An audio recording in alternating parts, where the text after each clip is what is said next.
All right, so Dr. Randy, what would your advice be to anyone on how to reach their dreams? I would first have them to ask and answer the question why. Why is it a dream for them? What is it about that aspiration that they have that compels them to want to aspire and reach that that goal or that dream in life? And so being able to answer the why and know the origin of that question will be something that you want to put in front of you constantly, where make that tangible as possible.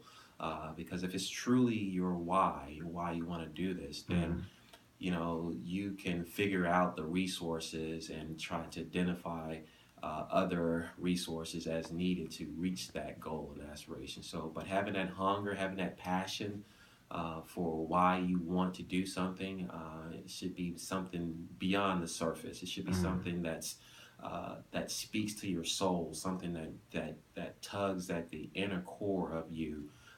And when you have that type of sensation, I feel you're going to be motivated to exhaust all resources and opportunities until you get that dream or goal. So I would have someone to start by asking themselves why. Why is this important to me? Why am I interested in this? Why do I want to reach this goal? And being able to answer that question truthfully and at a deep level. And then once you're able to do that, to make that tangible, write it Mm-hmm. down, put it somewhere it's going to be visible for you. Put it on your screen of your phone somehow, so that you're constantly seeing this, and it's a constant physical reminder of your passion. Okay. Nick, could you walk me through your police encounter you had a few years ago and how that made you feel? Sure. Um, so a couple of years ago, I stopped at a local convenience store, and next to this convenience store there was a bank. Um, and as I left the store, um, I was going to my car, and I noticed that there were a number of police officers on the scene at this bank, and they seemed to be doing some initial investigation or responded to a call or some type of alarm.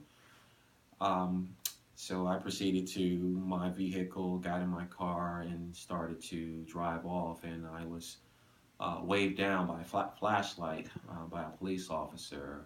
Um, so the police officer stopped me, and I stopped the vehicle and put it in park.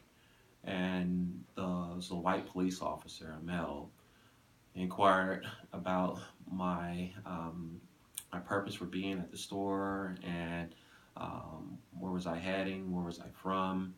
And this is during the time where a number of reports and footage of black males being pulled over and actually being killed by police Mm-hmm. officers. And so I was really nervous during the time, and just saying I just wanted to do everything possible to put this white police officer at ease to not see me as a threat. So I'm normally called Randy, but I introduce myself as Dr. Randolph Williams Jr., thinking that the title of doctor and maybe even the official name of Randolph Williams Jr. would make this person more at ease with encountering with a black male.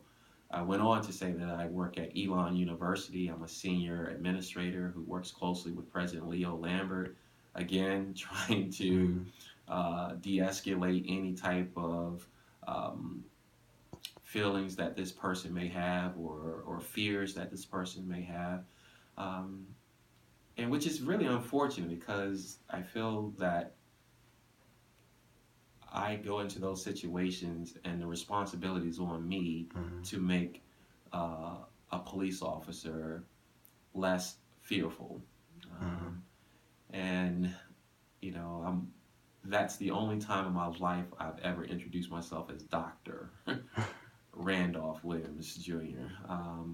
Yeah, I try not to use those titles to get in the way of building relationships, but in this particular case, I saw using that title was a resource for me to be less threatening, and one who was not putting this officer in danger.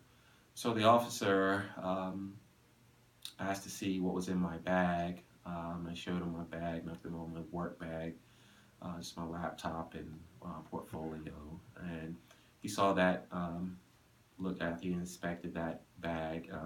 He allowed me to go on and leave the premises. So Hmm. that was the experience. How did it make you feel, like looking back on it?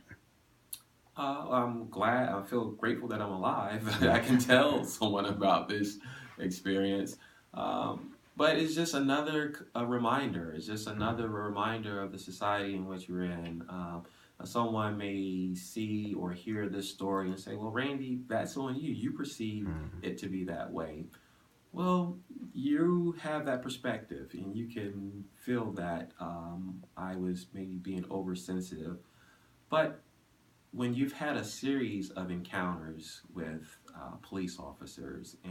and you have that same sensation, it's something that's being